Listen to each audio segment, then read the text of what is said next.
మన సంస్కృతి, మన సాంప్రదాయాలు ఎప్పటికీ మనతోనే ఉండాలి. భారతదేశపు మహా గ్రంథాలు, కావ్యాల సంపూర్ణ సంకలనం. సబ్స్క్రైబ్ చేయండి. తిలక్.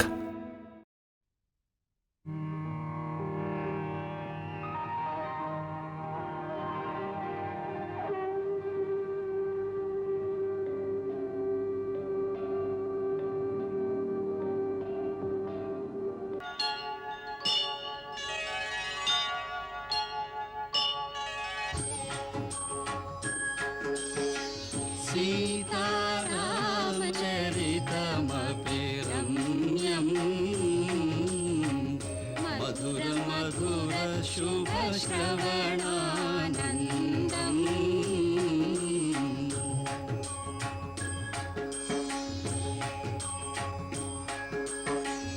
इह पर सुखमुलकिदिये प्रबन्धम् परम पदमुनकु इदि सोपानम्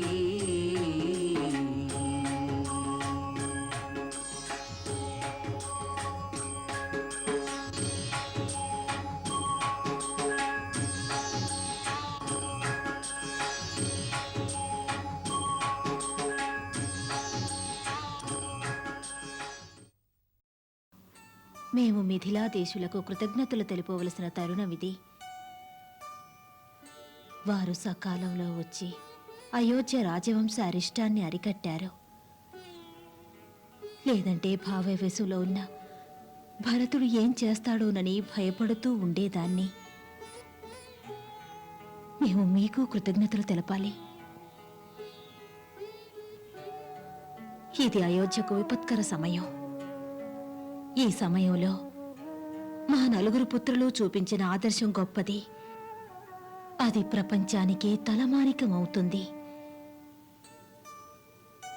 నేను తన దుఃఖాన్ని, తన బాధని అర్థం చేసుకోగలను. ప్రత్యేకంగా తన దుఃఖాన్ని తెలియనీక మరుగుపరిచింది.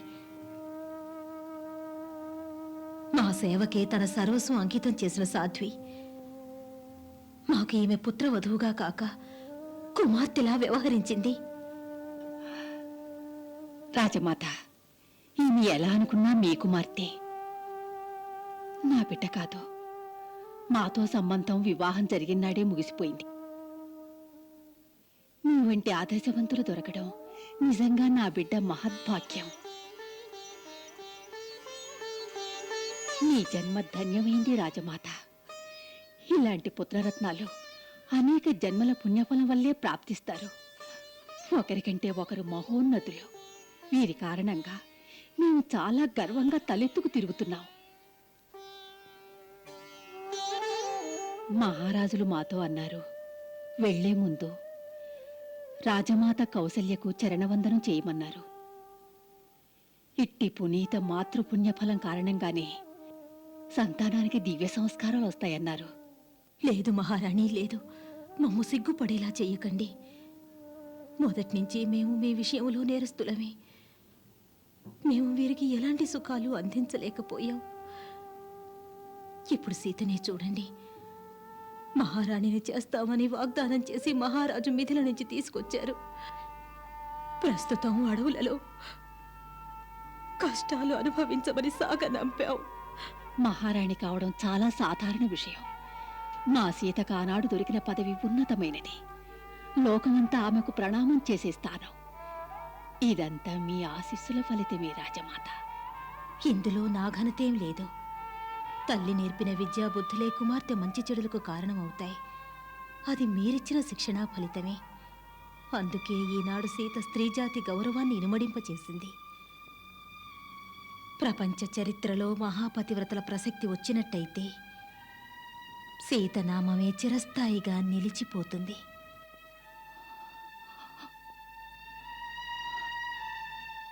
రాజమాత నోటి ద్వారా మీ ముగ్గురిని ప్రశంసించడం విన్న తరువాత నా హృదయం ఉప్పొంగిపోయింది. మీ సహోదరి సీతను చూడండి. తన ఉత్తమ ప్రవర్తనతో ఎలా సర్వజనాదరణ పొందిందో చూడండి. ఆమె వలనే మీ ముగ్గురు కూడా త్యాగాభిమానాలలో కొత్త ప్రమాణాలు సృష్టించాలి. మీరు ముగ్గురు రాణులను సమానంగా గౌరవించవలసి ఉంటుంది. ఎటువంటి భేదభావం లేకుండా ఆ ముగ్గురికి సేవలు చేయడం మీ యొక్క పరమ కర్తవ్యం. రాజమాత కైకేయి విషయంలో ప్రత్యేక శ్రద్ధ వహించాలి. ఆమె ఇప్పుడు ఘోర పశ్చాత్తాప అగ్నికీలలో ఉంది. ఆమెకిప్పుడు విశేష ఆదరణ ఎంతైనా అవసరం. ఆమెను చూసి మీరు నేర్చుకోవలసింది ఒక్కటి. మంథర వంటి కొంపలు కూల్చి తీయని మాటల వలలో పడి మీరు కూడా వంశ ప్రతిష్టలను తునాతునకలు చేయకూడదు. ఇక్కడ మీ కర్తవ్యం ఒకటుంది. మీ భర్తలలో సత్ప్రవర్తన ప్రభావంతో ఆ నలుగురు అన్నదమ్ములలో ప్రేమ, అభిమానాలు పెరిగేలా చూడాలి. అందరూ ఇప్పుడు దుఃఖంలో ఉన్నారు. ఈ సమయంలో మిమ్మల్ని మిథిలకు రమ్మని ఆహ్వానించలేను. మీ మెట్టినింట ఇది కష్ట సమయం కాబట్టి ఈ సమయంలో మీరు మీ భర్తలు, మహారాణులు, సమస్త బంధుజనంతో ఈ కష్టాన్ని పంచుకోవడమే మీ ధర్మం. 14 వత్సరముల తరువాత కష్టాల కారుమబ్బులు చెదిరిపోయాక, మీ మెట్టినింట నలువైపులా ఆనందం వెల్లివిరిశాక మీకు స్వాగత వచనాలు పలికేందుకు మీ పుట్టింటి ద్వారాలు తెరిచే ఉంటాయి.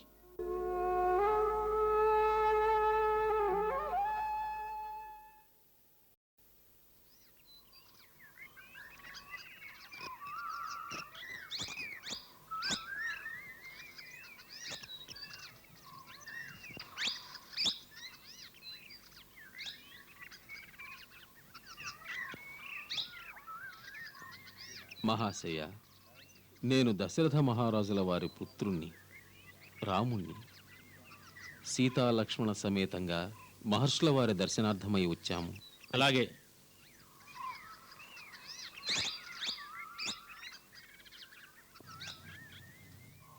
అహం బ్రహ్మస్మి.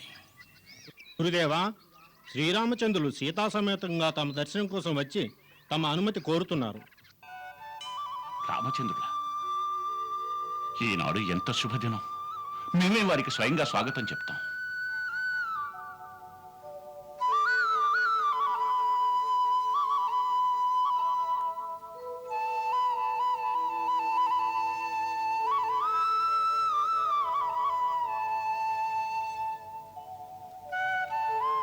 రామచంద్ర, అత్రి ఆశ్రమం తమకు స్వాగతం చెబుతున్నది. ఆయుష్మాన్ భవ. సౌభాగ్యవతీ భవ.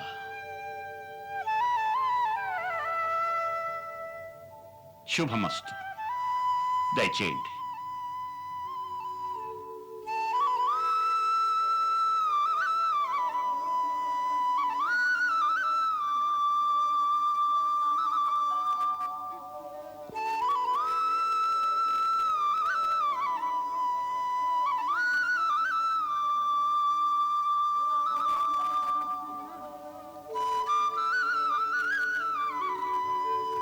రామచంద్ర, ఈమె దేవి అనసూయ.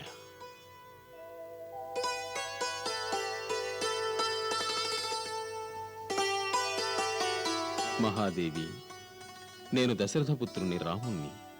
నా అనుజుడు లక్ష్మణుడు, నా భార్య జనకపుత్రి సీతా సమేతంగా మీ పవిత్ర పాదపద్మాలకు ప్రణమిల్లుతున్నాం. ఆయుష్మాన్ భవ.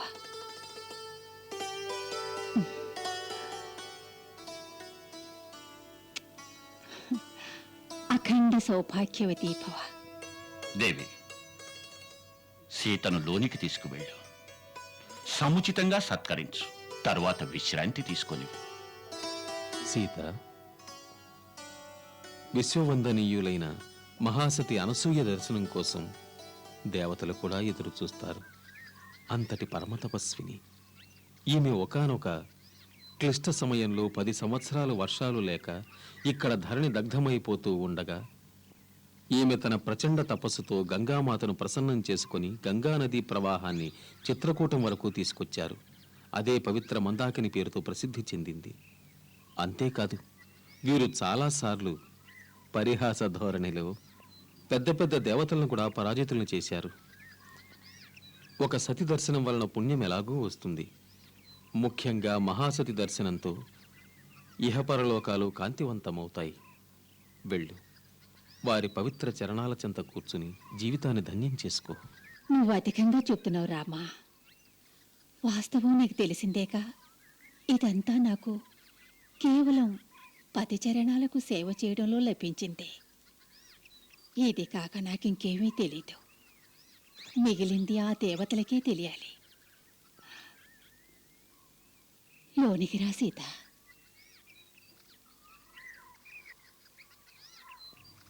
దయచేయండి.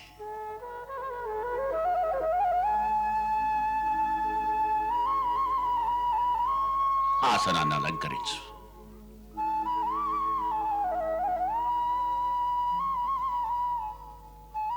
రామా, మేము చాలా దినాలుగా నీకోసం నిరీక్షిస్తున్నాం. నీవు చిత్రకూటానికి వచ్చావని తెలిసినప్పుడు మేము ఇదే ఆశతో నీవు తప్పక మా ఆశ్రమానికి వస్తావనుకున్నాం. ఈవేళ నీ రాక కారణంగా మా ఆశ్రమం ధన్యం అయింది. ఇదంతా తమరు ఉదారతే మహాత్మా. మీరీ సేవకుడి గౌరవాన్ని పెంచుతున్నారు. నేనింకా ముందుగానే తమ దర్శనార్థం రావాలనుకున్నాను. ఆలస్యానికి క్షమించండి. ఈనాడు తమ పావన చరణాల చెంత కూర్చుని ధన్యుడనయ్యాను. రామ, సంపూర్ణ ప్రభుతాప్రాప్తి పొంది ఎంతో వినమ్రతతో ఉన్నావు. ఇందుకే నీవు సమస్త ప్రాణుల మనసులు దోచుకోగలుగుతున్నావు. నగరస్థో వనస్థో వా శుభో వా యది వా శుభః యా సాంగ్ స్త్రీణాం ప్రియో భర్త తాసాంగ్ లోకా మహోదయ తుహశీల కామవృతో వా ధనేర్వ పరివర్జితః స్త్రీణాంగ ఆర్య స్వభావానాం పరమం దేవతం పతి. పుత్రి, తన నాథుడే స్త్రీకి ఆదర్శ దైవమవుతాడు. రాజభవనంలో ఉన్న, కుటీరంలో ఉన్న, నిర్భాగ్యుడైనా లేక నిర్దయుడే అయినా ఉత్తమ స్వభావం కలిగిన స్త్రీలకు తన భర్త సర్వశ్రేష్ఠ దైవంతో సమానం. ఇప్పుడే నీ భర్త నా శక్తి గురించి ఎక్కువగా ప్రశంసించడం విన్నావుగా. అందుకు నేను ప్రత్యేకంగా చేసిందేమీ లేదు. కేవలం మనస్సు, వాక్కు మరియు కర్మలతో నా భర్తకి ఏకనిష్టతో సేవ చేశాను. స్త్రీ కనీసం ఇది చేస్తే చాలు. గొప్ప గొప్ప దేవతలు కూడా అట్టి స్త్రీకి ప్రణమిల్లుతారు. దేవతలు అనేక రీతిలో స్త్రీని పరీక్షిస్తుంటారు. అనేక రకాలుగా ఆశలు కలిగిస్తుంటారు. వాస్తవానికి ఏ స్త్రీ తన ధర్మంలో నిశ్చలంగా ఉంటుందో దేవతలే కాదు, సర్వసృష్టి విధానాలే దాసోహమంటూ ఆమె ఆధీనం అవుతాయి. నేను నా జీవితంలో అనుభవరీత్యా గ్రహించినది, భర్తని మించిన శ్రేయోభిలాషి, మిత్రుడు, బంధువు మరెవరూ ఉండబోరని. అతడే స్త్రీకి రెండు లోకాలలోనూ అన్ని సుఖాలు అందజేయు సమర్థుడని. సీత, నీ గురించి నేను అంతా తెలుసుకుని ఎంతో సంతోషించాను. నువ్వు బంధు బాంధవులనందరినీ వదిలి రాజాంతఃపుర సుఖాలను త్యజించి వనవాసానికేగే నీ భర్తని అనుసరించడం సర్వోచితం. సుఖాలలో అంతా వెంట ఉంటారు. ముఖ్యంగా ఆపత్ సమయంలో సహకరించేదే అర్థాంగి. సీత, మిత్రులకు స్త్రీలకు నిజమైన పరీక్ష ఆపత్కాలంలోనే జరుగుతుంది. ధైర్యం స్నేహం మగువల తీరు ఆపదలందే తెలిసేను.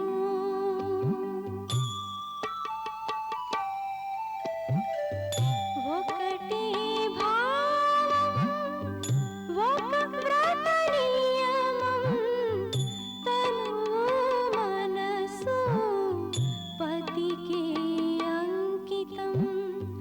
తను మనసు పతికే అంకితం. మాత, మా మాత నన్ను సాగనంపే సమయంలో ఇదే నీతి తెలియచేశారు. పూజ్యులైన మా అత్తగారు కూడా వనగమన సమయంలో ఉపదేశం ఇచ్చారు. మీరాదేశించిన ధర్మాన్ని తప్పక పాటించే శక్తి నాకు లభించాలని దీవించండి. సీత, నేను నా దివ్య దృష్టితో చూడగలుగుతున్నాను. భవిష్యత్తులో ఎందరో స్త్రీలు నీ నామస్మరణ అదృష్టంగా ఆనందిస్తారు. ఆ విధంగా వారు పతివ్రత ధర్మపాలన పుణ్యఫలం పొందుతారు. ఇది తెలిసిన తర్వాత నాకు అపార సంతోషం కలుగుతున్నది. ఇప్పుడు నా ఆనందాన్ని ఎలా వ్యక్తం చేయగలను? మీ పవిత్ర వచనాలతో నారీ ఆదర్శ నీతిని తెలియచేసి మీరు నన్ను ధన్యురాలిని చేశారు. పూజ్యమాతాశ్రీ, మీ ఆశీర్వాద బలమే నాకు అమూల్య నిధి. సీత, ఈ సమావేశ జ్ఞాపకార్థం బహుమతి ఏదైనా నీకివ్వాలనుకుంటున్నాను. నా దగ్గర దివ్యాభరణాలు, అంగరాగం, అనువేపకం మరియు పవిత్ర పరిధానం ఉన్నాయి. ఇవన్నీ నాకు దేవతల నుంచి బహుమతులుగా లభించినవి. వీటిని నీకిస్తాను.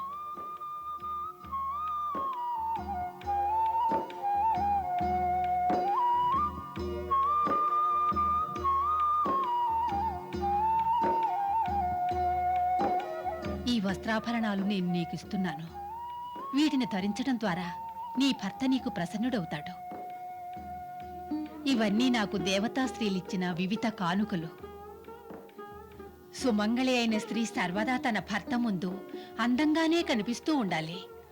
అప్పుడే భర్త మనసు ఆనందంగా ఉంటుంది. ఆ విధంగా స్త్రీకి భర్త అనురాగం లభిస్తుంది. ఈ వస్త్రాలు, ఈ ఆభరణాలు ఎప్పటికీ మలినం కావు. ఈ అంగరాగం ఇంకా ఈ అంగవేపన ఉపయోగించడం వల్ల సర్వదా నవవధువులాగే కనిపిస్తుంటావు. సీత, నీవు ఈ వస్త్రాలు ఆభరణాలు నా సమక్షంలోనే ధరించు. నీ దివ్యమంగళ రూపం చూసి నేను ఆనందం అనుభవించాలి. అవును సీత, ఇవన్నీ నీకోసమే. నువ్వు వీటిని ధరించు. తమ ఆజ్ఞ. ఇటు పైన వచ్చే ఈ అరణ్యంలో రాక్షసుల ఉపద్రవ కారణంగా ఇక్కడి మునులు తాపసులకు ఎటువంటి భద్రత లేకుండా పోయింది.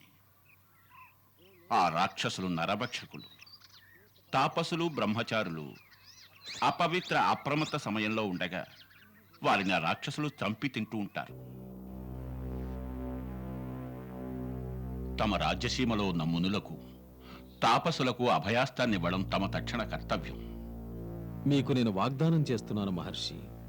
ఈ వనవాస కాలం పూర్తిగా నేను ఈ దండకారణ్యం నలువైపులా వివిధ స్థానాలలోని సమస్త ఋషిపుంగవుల ఆశ్రమ రక్షణకు నేనొక కాపలాదారుడిగా ఉంటాను.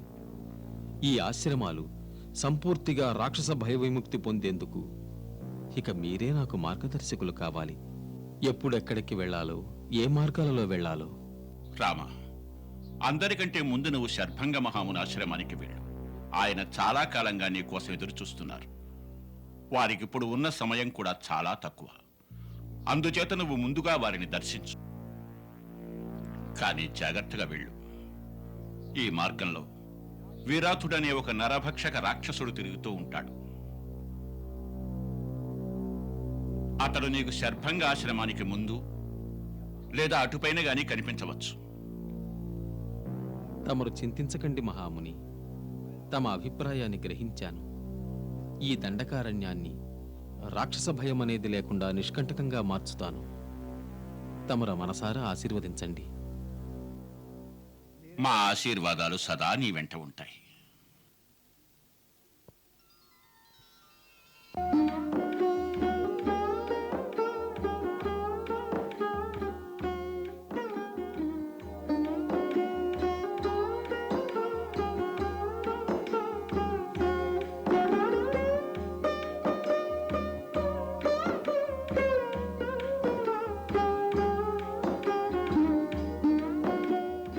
ఆభరణాలన్నీ వారు నాకు అలంకరించారు.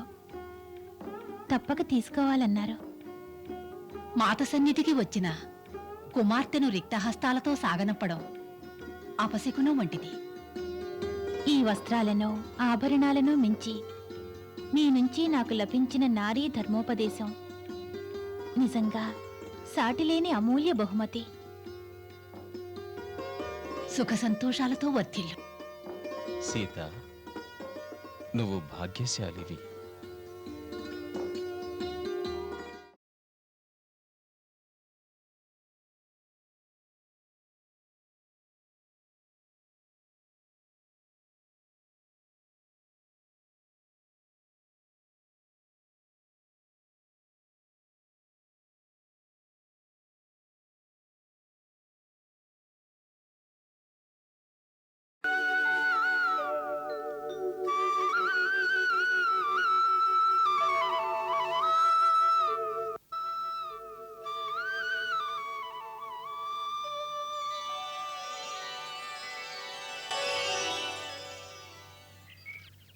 లక్ష్మణ, ఇదే శర్భంగముని ఆశ్రమం.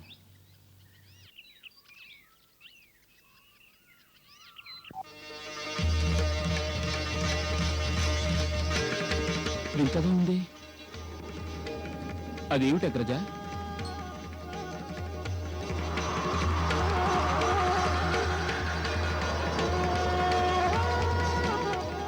దేవలోకం నుండి దేవతలెవరో శర్భంగముని కోసం వస్తున్నారు.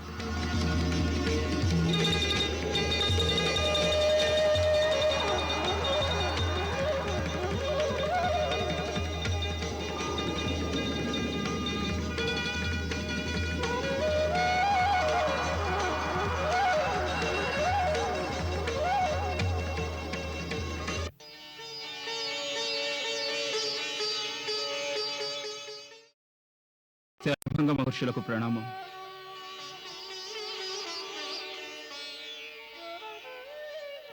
తమ ఆగమనానికి కృతజ్ఞతలు దేవరాజా. మేం మిమ్మల్ని మా లోకానికి సాదరంగా ఆహ్వానించాలని యత్నించాం. స్వర్గానికి వెళ్ళటం పెద్ద విశేషం కాదు. ప్రస్తుతం మేమందుకు సిద్ధంగా లేవు. మాకు ఇష్టమైనప్పుడు మేమే వస్తాం.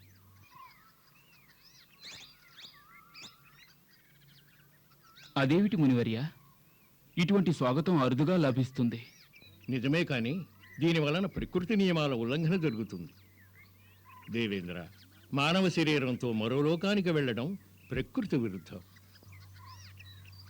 మహాత్ములు తమ తపస్సు ద్వారా ప్రకృతి మీద విజయం సాధించినా ఆ ప్రతిభతో తన తపోబలాన్ని దుర్వినియోగం చేయకూడదు. ఎందుకంటే దీనివల్ల గర్వం ఎక్కువవుతుంది. ఆ కారణంగా అతను పతనమవుతాడు. అందుకే మేం మా కోరిక ప్రకారం దేహాన్ని త్యజిస్తాం. అందులకు సమయం ఆసన్నమైంది మునివర్య. అది మాకు తెలుసు. అయినప్పటికీ ఈ సమయాన మా ఆశ్రమానికి విశేష అతిథి విచ్చేయడం జరిగింది. ఆయనకి స్వాగతం చెప్పి సత్కరించకపోవడం సముచితంగా ఉండదు. మంగళకార మంగళనాశ దశరథ రఘుకుల రాజకుమార